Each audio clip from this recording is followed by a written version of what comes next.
Namaskar, Jai Jagannath, obviously. You can't start anything without invoking this great Lord. The key attraction of the event today and our Honorable Chief Guest, Sri Purushottam Rupalaji, Honorable Minister of Fisheries, Animal Husbandry and Dairying, Government of India, esteemed guest of honor, Sri Bhatruri Matabji in absentia, is not there, unfortunately couldn't make it to this conference in the last minute. I had just spoke to him last evening, but he is very keen that uh, the proceedings of this conference should have should generate a tremendous amount of feel-good factor. He was trying to inquire at every turn that if everything is happening in the right track or not. So it's time to also just remember him, that how passionately he's involved with this conference. He's an eminent parliamentarian with the Best Parliamentarian Award of 2017 and the editor of the popular Odia daily Prajatantra. And we have with us who is joining virtually Dr. S.K. Nanda, who is former additional chief secretary of Gujarat. And he is the person whom I consider as a policy interventionist. And one as who is known for his out-of-box thinking, and someone who has been very instrumental in the making of this Gujarat model of governance. So we are really privileged to have him here, and we look forward to hear him. Listen to his insightful thoughts on the way forward, going beyond this conference. Respected Professor Chaturdan Thui, Deputy Director General, Institute of Culture, Fine Arts, Royal Academy of Cambodia. Distinguished Professor Navanita Ratha, old colleague of mine, a doyen. I call her as an eminent academic and a doyen in the, particularly because of her tremendous amount of contribution to the understanding of women question. Professor Patita Pavan, as usual, who doesn't need any introduction, uh, for his very seminal contribution to the study of Southeast Asian studies, former professor of history, Sambalpur University, and who had a stint at Malaysia for 2 years, and also obviously the convener of this conference. And Upendra Padi, as Professor Dr. Upendra Padi, who hardly needs any introduction, I see him as the mover and shaker of this conference. Distinguished guests, panelists, delegates, attendees, members of print, digital media, ladies and gentlemen. So how do we look back on these 3 days of activities, the happenings that went behind us? How do we make sense of it is the question that I need to spell out very laconically just now and try to share some of my very stray thoughts, being asked to do a kind of concluding remark.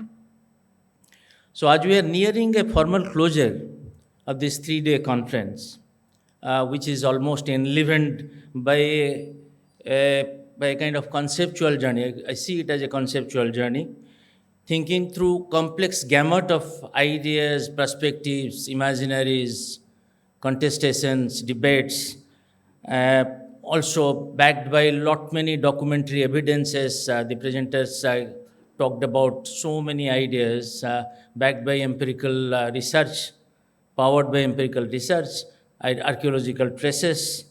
So how do you look at this? What kind of framework it provided to us? Particularly on the theme that Kalinga and Southeast Asian and trying to explore that civilizational linkages. This becomes an increasingly wondrous task at this point of time. If I look back, try to recount all these presentations, each of one of the delegates presented, almost like 40, 45 presentations were done, including this paper presentation which came up yesterday. So if you try to get into it, you see a whole variety of ideas which have emerged suddenly, and this has, been a kind of world of ideas, a conceptual universe that we have been persuaded to be engaged with. So, to recount these narratives of these presenters of this conference is like peering into, if you look, I mean, peering into means closely look into diverse yet overlapping thought structures that defies any simplified critique of the theme. It cannot be simply that it's a linear kind of understanding of these linkages of 2000, more than 2000 millennia old relations that suddenly came alive, and it cannot be, imagined that started from this date and it had a logical culmination till today with ASEAN, or the way we try to configure this idea of Asia, or Asian A's, or Asian values, or whatever you call it. So this is how I look at it. And if one delves deep into the trajectories of these presentations, one gets struck with the dominant way beyond Southeast Asia, to my understanding, its dominant way Asia became privileged suddenly. The idea of Asia came to be privileged, marked a by a fairly huge consensus. Everybody started talking suddenly of Asia. So somewhere I found that Europe is sliding down. The hyper-real Europe is no more there for the last 3 days. So this is where what Professor Sarkar rightly contested in the first day when he said that we need to fight Eurocentrism. To my understanding, the tone for this imminent project like Rethink Asia broadly was set by the passionate observations made by some of the speakers in the inaugural session itself, starting with Professor Pandit, who drew our attention, the scholars' attention, to the need for a civilizational discourse than remaining latched on to or harping on this idea of a nation state. That obviously demands what is he said, that you need to rewrite the multiple pasts, or what you call the rewrite history. And also, very interestingly, made a very cryptic reference to marginalized geographies along with marginalized gender, including, and when he said that India needs history, her stories, not his stories anymore. So, and he also talked about that to do this, you need a different ecosystem, a new mode of narrative, an alternative mode of narrative. And this slant in perspective was further voiced by Sahasrabudheji when he called for decolonization of academia also. And also, very interestingly, if I remember, he made a reference to policy activism for a post-globalization flattening of globe. That is very important. And he said that how it is to be done. He tried to say that, he tried to argue that you need to advocate for a new regime of area studies within the rubric, what you call Southeast Asian. So far, we have been kind of under the spell, intellectual spell, that area studies means something which came from America way back in the 60s. So we did area studies only when we went to that part of the globe. So for Southeast Asia, for Asia, this area studies hasn't come up in that way, the way it was expected. And he also very interestingly talked about the need for a linguistic revolution, that languages of these regions need to be studied more deeply, which can generate a lot many visibility for the globe at large of these geographies. Professor Sarkar, very interestingly, and made a potentially interventionist suggestion by giving us a kind of reading of histories, by giving us a methodology to read history against the grain for Southeast Asia, based on subversion of Eurocentrism. So his paper was absolutely illuminating with a lot of ideas, a lot of perspectives, where you need to look at the whole relation or civilization linkages from a different kind of perspective. In fact, the deliberations that ensued soon after, yesterday we saw that 40 papers were presented, all were intellectually illuminating. These number of ideas, number of perspectives came up in the course of this deliberation. So I was surprised that how a small idea, when it gets thought through, and suddenly we try to plan a conference, and how many ideas really come in a kind of a sequence, and we are not able to figure out which way to go, which way not to go, something like that. It gets, makes you absolutely confused and bewildered.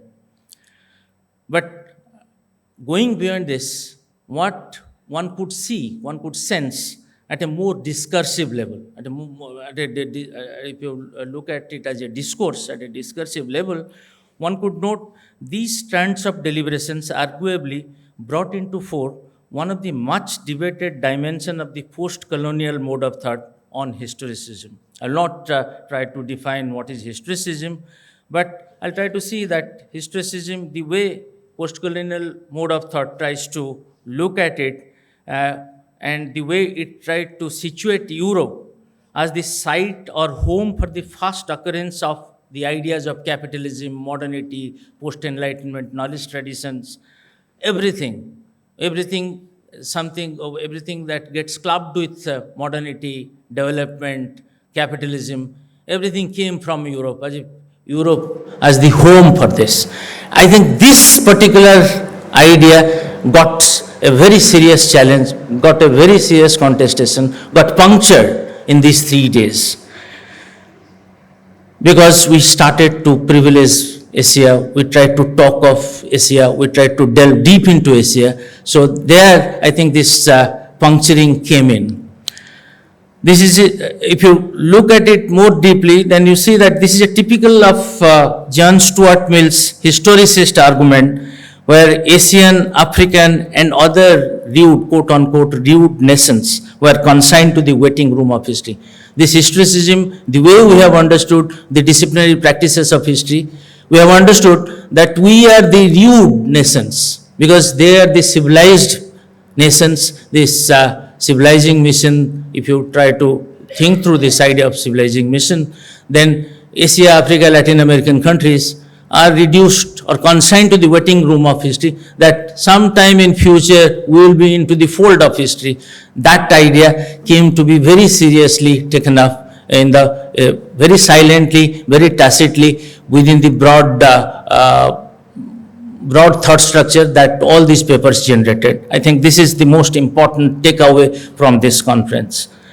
In other words, it's like arguing of a structure of time in a temporal scale, in the context of, if you try to understand the question of time and space, then it is like arguing of a structure of time where things happen first in Europe, then elsewhere.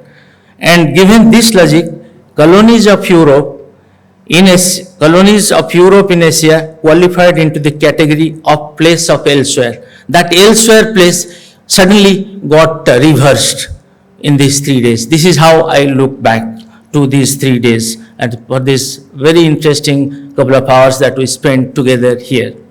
I think the theory came under severe strain. As I said, that is got almost like a puncturing, almost like a dismissal, as talks of the conference sought to explore the thriving commercial, social, cultural connections between Kalinga, India, Southeast Asia for more than 2 millennia.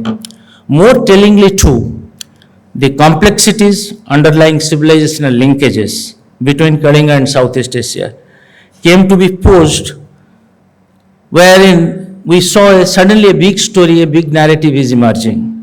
The story of new Asianism, the story of Asia as a future, the story of Asian century, the story of Asian values by default have come under trenchant scrutiny. We talked about Southeast Asia definitely, but within that, we tried to foreground that dimension of Asian century, Asian values, or what you call this new Asianism. Asia, which has continued to be deployed so far as a useful term of alterity. It's a post-colonial concept, alterity, for Europeans in terms of us means the Europeans, and them, the Asians, stands reversed, as delineated through thoughts of the presenters. In fact, Asianism signify a discourse or discourses of region and space, while the idea of Asian century introduces a time perspective into Asia and opens up a macro historical view that conceptualizes past, present, and future. I think within that framework, we discussed all these, the core theme of this conference, and all these presentations more or less latched on to this theme very strongly. Asian century evokes a historical narrative of shifting centers of world, as very rightly and brilliantly pointed out by my friend Rajsekhar this morning while he's talking about geopolitics, geopolitical dimensions of this region. He was trying to pose this theory or this thought that how there is a shifting centers of world power beginning. I mean, if you see that, how do we make sense of Asian century today?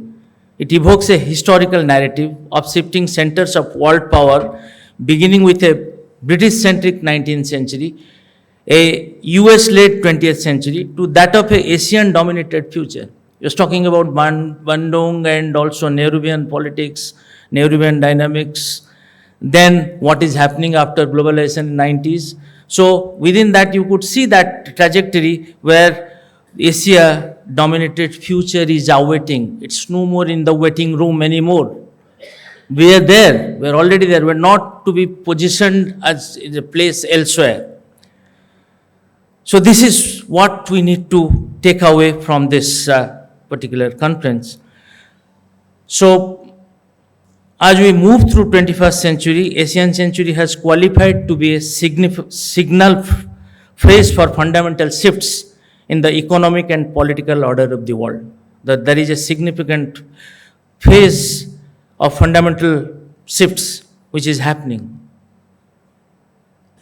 both in the economic realm, in the political realm, in the social realm.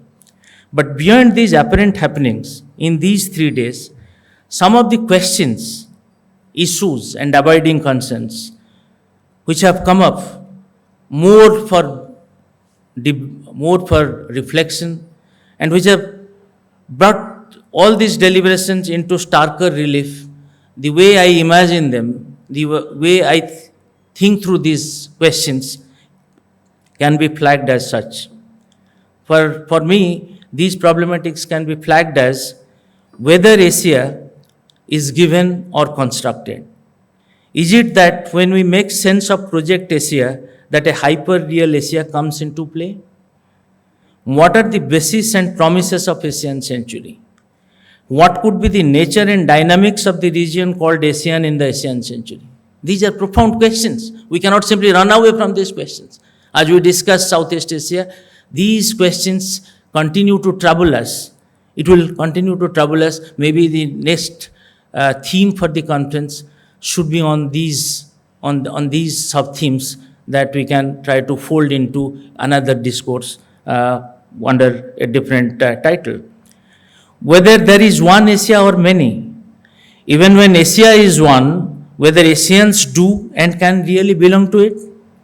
How does Asianism unfolds in the context of a hyper-globalization? You talk of globalization and we at the same time are talking of Asianism.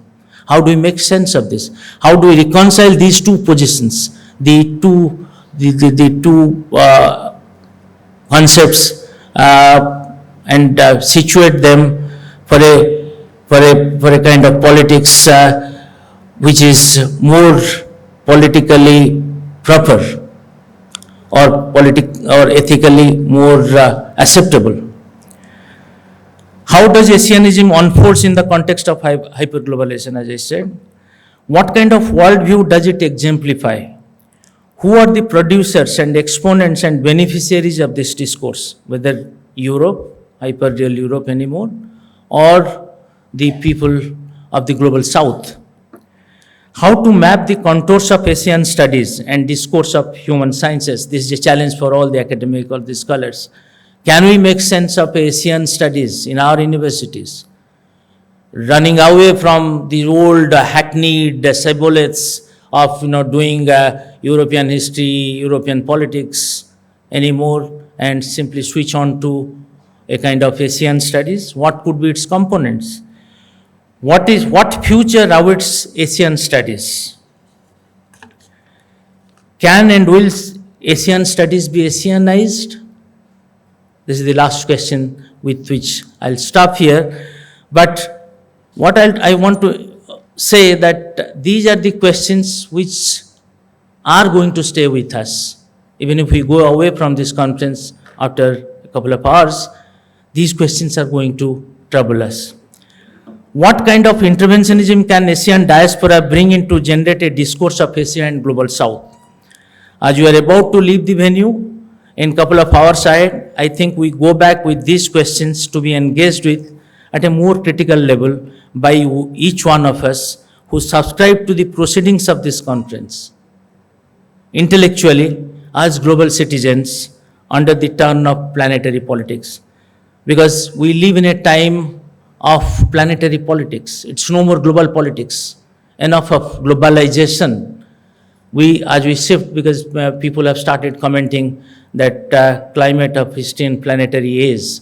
So how do we make sense of history and its disciplinary practices when we almost transition into a kind of new diction of power structure, which is to be determined by planetary politics and its discourses.